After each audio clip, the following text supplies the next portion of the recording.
Olá, turma! Sejam todos bem-vindos. Professor Alex, disciplina Química. Mais uma aula, turma, do nosso projeto Fique em Casa Aprendendo. Espero que vocês estejam aproveitando essas aulas, estejam se dedicando aos estudos, ok? Primeira dica, turma, lápis, caneta, borracha, o seu caderno em mãos, para você fazer suas devidas anotações. E sempre que for possível, faça o quê? O print da tela. E aí você passa essas informações para o seu caderno e você continua os seus estudos. Show de bola? A nossa aula de hoje, nós vamos trabalhar os processos exotérmicos e endotérmicos. São duas palavras que agora você vai inserir no seu dicionário. Exotérmico e endotérmico. Turma, estamos no conteúdo chamado de termoquímica, é um conteúdo do segundo ano do ensino médio, certo? E nós vamos trabalhar a ideia de calor, o calor envolvido nas reações químicas. Então, processo exotérmico, processo endotérmico. Vamos apresentar o conceito da termoquímica, falar desses processos para vocês, trabalhar um pouco sobre a estequiometria relacionada com a termoquímica e, por fim, trabalhar algumas questões. Show de bola? Então, vamos lá. Termoquímica. As transformações físicas e as reações químicas são quase sempre acompanhadas por, olha só, liberação ou absorção de calor, certo? Lembrando que calor é uma forma de energia. Então, a energia ela está envolvida nos processos físicos e nos processos químicos, certo? Só que em especial, uma forma de energia que a gente verifica nas reações é o calor. E vários fenômenos. Olha só, trouxe para vocês aqui. A queima da vela, ela libera luz e calor. Então, é um fenômeno que está liberando duas formas de energia. Luz e calor. Outra situação, a fotossíntese. Então, o Sol fornece luz, energia luminosa, necessária à fotossíntese clorofiliana nos vegetais. Tudo bem? Então, a energia, em especial o calor, ele está envolvido em diversos processos físicos e químicos. Nós vamos nos ater a esse momento dos nossos estudos, a energia na forma de calor. Bom, o calor está muito relacionado ao nosso dia a dia, certo? Então, eu trouxe para vocês aqui algumas figuras para a gente poder fechar com o conceito de termoquímica. Então, por exemplo, nós podemos produzir energia elétrica queimando carvão. São as termoelétricas. Então, a queima de carvão ou a queima de gás, certo? Vai gerar energia elétrica, mas também vai gerar calor, certo? A vela, nós já falamos inicialmente, Então, nessa reação, libera luz, mas também libera calor. Os nossos celulares, você já deve ter percebido que se você usar com muita frequência o seu celular, o notebook, eles esquentam. Então, ali nós temos corrente elétrica, energia elétrica ali fluindo. Só que, além de essa energia elétrica, uma parte dessa energia elétrica ela vai se transformar em calor. E aí o material vai esquentar. O movimento do motor do carro, essa energia mecânica e cinética, esse movimento do motor do carro, ele também gera calor. Então, o calor, a gente percebe que ele está muito envolvido no nosso dia a dia. Então, portanto, o que seria termoquímica? É o estudo das quantidades de calor liberadas ou absorvidas durante as reações químicas. toda reação química ela vai ou liberar calor para o meio, ou então absorver calor do meio. Toda reação química ou libera ou absorve calor. Bom, então, usando essa ideia de liberar calor ou absorver calor, processo exotérmico. Qual é a definição? Processo exotérmico é aquele que ocorre com liberação de calor. Então, o calor vai ser liberado para o meio. Ó, nós temos aqui a ilustração da queima do gás natural, chamado de gás metano, que é o CH4. Então, olha só, olha a equação química que eu trouxe para vocês. A combustão de 1 mol de metano, 1 mol de CH4, vai liberar, olha o resultado, vai liberar 889,5 kJ de calor. Então, a combustão, toda a queima, turma, toda a queima vai liberar calor. Então, se liberou calor, o processo ele é exotérmico. Então, genericamente, podemos representar os processos exotérmicos da seguinte forma: A gerando B, a reação química, certo? Mais calor. Eu observo que o calor está aparecendo depois da seta, ou seja, no lado dos produtos. Então, isso quer dizer o quê, turma? Quer dizer que para A se transformar em B, é necessário liberar, é necessário perder calor. Tudo bem? Agora, e os processos endotérmicos? Bom, definição. É aquele que ocorre com a absorção de calor.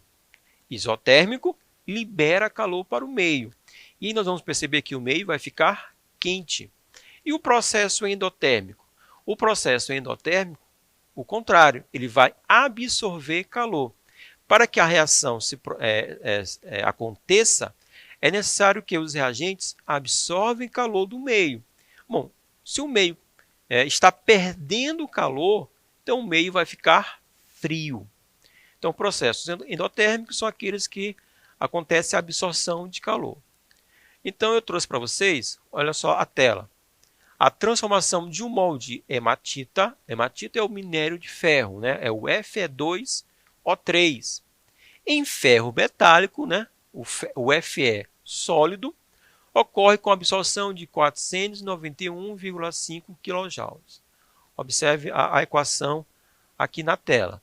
Então, para que essa hematita possa reagir com o carvão ou o carbono, é preciso que esses reagentes absorvam 491,5 kJ. E aí vai acontecer a reação, que é a produção do ferro e a liberação do monóxido de carbono para o meio. Então, genericamente, turma, podemos representar os processos endotérmicos dessa forma. A mais calor para poder gerar o B. Então, para que o A produza o B, aconteça essa reação química, o reagente precisa absorver calor do meio. Show de bola? Bom, essas reações químicas, que mais na frente, em uma aula futura, vamos chamar de equação termoquímica, para que essas reações aconteçam, a gente precisa compreender um pouco sobre a estequiometria da reação. Lembrando que estequiometria nada mais é do que o cálculo químico. Turma, uma reação química, A mais B produzindo C, não acontece de qualquer forma, de qualquer jeito. Esses reagentes eles vão interagir de forma proporcional. Turma, é essa proporcionalidade dos participantes da reação que chamamos de estequiometria. Tá? A estequiometria da reação nada mais é do que a proporcionalidade da reação. Show? Então, pelos exemplos já vistos, podemos perceber que a quantidade de energia liberada ou consumida ou absorvida, ela é proporcional à quantidade de substâncias envolvidas. né? Quanto mais substâncias, mais reagentes tivermos, então mais energia vai ser liberada ou mais energia vai precisar ser absorvida para que a reação aconteça. Então, tomando como exemplo a queima do metano, do CH4, que já sabemos que libera 889,5 kJ na forma de calor. Então, eu trouxe para vocês aqui a equação. 1 CH4 mais 2 mols de oxigênio. E aqui, turma, ó, nós temos a proporcionalidade. 1 de metano, CH4, reagindo com 2, né? Vamos chamar de 2 mols, mas também podemos chamar apenas de 2. 2 de oxigênio. Vai produzir o quê? 1 de CO2, 1 mol de CO2, mais 2 mols de água, né? 2 mols da substância água. Nesse processo, nessas condições, acontece a liberação de 889,5 kJ na forma de calor. Então, isso para a queima de 1 mol de metano, 1 mol de CH4. Tudo bem? Se em vez de 1 mol, turma, olha só, tivermos 10 mols do metano, então, quanto vai ser liberado? Mais ou menos do que 889. Mais. Quanto? 10 vezes mais. Mas, Alex, por que 10 vezes mais? Porque agora eu tenho 10 vezes a substância. Em vez de ter 1 mol, temos agora 10 mols. Então, quanto vai ser liberado? 8.895 kJ na forma de calor. Certo? Então, quanto mais substâncias envolvidas, mais energia será liberada ou absorvida. Mais um exemplo com relação à estequiometria dos cálculos nas equações termoquímicas. Então, nós temos aqui a reação de neutralização HCl com NaOH, ácido base, produzindo sal e água.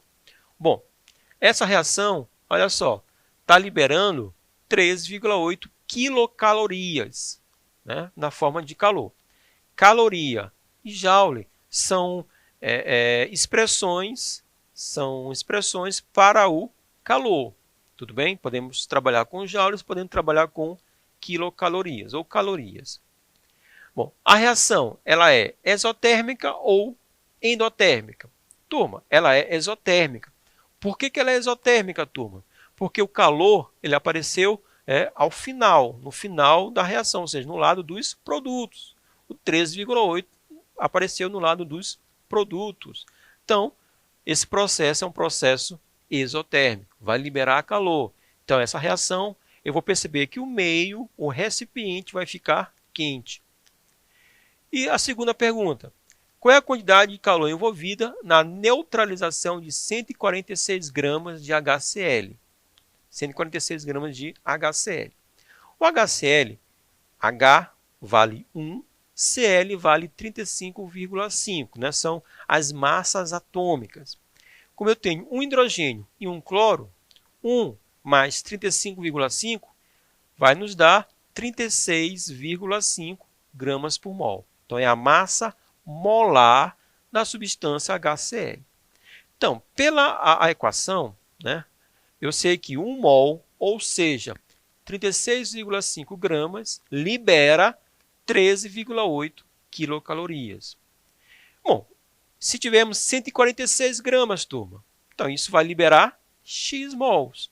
Montamos uma regra de 3 simples. E aí é muito fácil. Quem vai ser o X?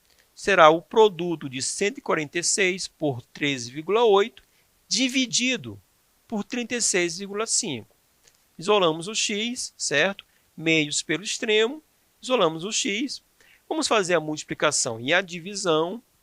Na maioria das vezes, a gente consegue simplificar a fração, podemos simplificar. Então, fazendo os cálculos, encontramos o valor de 55,2 quilocalorias. Faz sentido, turma? Faz sentido. Não quer dizer que está correto, espero que esteja. Mas faz sentido. Por quê? 13 gramas, né? 36,6 gramas libera 13,8 quilocalorias. Se a gente tiver 146 gramas, né, ou seja, uma massa maior, vai liberar mais energia. Então, o resultado faz sentido. Show? Se tivéssemos encontrado um valor abaixo de 13, teríamos que refazer o cálculo, porque quanto mais substâncias, mais energia será liberada ou absorvida. Bom, vamos agora trabalhar algumas questões relacionadas ao processo exotérmico e endotérmico. Acompanhe aqui na tela. Uma certa quantidade de água é colocada em um congelador cuja temperatura é menos 20 graus Celsius. Após estar formado e em equilíbrio térmico com o congelador, o gelo é transferido para outro congelador, cuja temperatura é menos 5 graus Celsius. Considerando-se essa situação, é correto afirmar que, do momento em que é transferido para o segundo congelador até atingir o equilíbrio térmico no novo ambiente, o gelo, turma, nós passamos de menos 20 para menos 5 graus Celsius. Está vendo agora um aumento na temperatura. Apesar de ainda estar gelado, é menos 5, é um ambiente muito frio, mas ele saiu de menos 20 para menos 5. A temperatura aumentou. Então, isso quer dizer o quê? Turma, letra C. Né? O gelo vai o quê? Se aquecer. Ele não vai derreter, porque para derreter, precisaria chegar a 0 graus Celsius. Mas a temperatura aumentou. Então, ele vai sofrer um aquecimento. Show de bola? Próxima questão, turma, acompanhe. Ao se sair molhado em local aberto, mesmo em dias quentes, sente-se uma sensação de frio. Esse fenômeno está relacionado com a evaporação da água, que, no caso, está em contato com o corpo humano. Essa sensação de frio explica-se corretamente pelo fato de que a evaporação da água é o quê? Olha só, é a pessoa molhada, né, saiu do banheiro, né, e percebe um frio. Por quê? Porque a água que está no seu corpo vai sofrer a evaporação. E aí, por que sentiu frio? Porque nesse processo da evaporação, que é passar do estado líquido para o estado gasoso, ou seja, na forma de vapor. Esse processo ele vai retirar calor do meio. E qual é o meio? A nossa pele. Então, se retira calor, vamos ter a sensação de frio. Então, é um processo endotérmico, porque há uma retirada de calor do corpo. Show, né? Mais uma. Em uma cozinha, estão ocorrendo os seguintes processos. Primeiro processo, gás queimando em uma das bocas do fogão. E o segundo processo, água fervendo em uma panela que se encontra sobre esta boca do fogão. Bom, com relação a esses processos, pode-se afirmar que nós queremos saber se esses processos, cada um deles, se ele é exotérmico ou endotérmico. De antemão, aparece aqui na letra E e também na letra D, isotérmico. Iso quer dizer igual, né, igual temperatura. Então, está errado. Então, não existe processo isotérmico, ou endo ou exo. Olha só, a queima sabemos que é um processo exotérmico, certo? Que vai liberar calor, vai aquecer. Então, se o gás está queimando, é um processo exotérmico. E o segundo processo, né, a água está fervendo. E é similar à questão anterior. Seguinte ponto, água fervendo quer dizer o quê, turma? Que ela está passando do estado líquido para o estado gasoso, certo? A fervura da água, é isso. É similar à questão anterior, que chamamos de evaporação, que é o processo lento da passagem do estado líquido para o estado gasoso, certo? E o que nós respondemos anteriormente? Que esse processo ele é endotérmico. Então, o item 1 ele é exotérmico e o item 2 ele é endotérmico. Resposta correta, a letra B. Show de bola? Exotérmico vai liberar calor para o meio e o processo endotérmico irá absorver calor do meio. Turma, muito obrigado e até a próxima.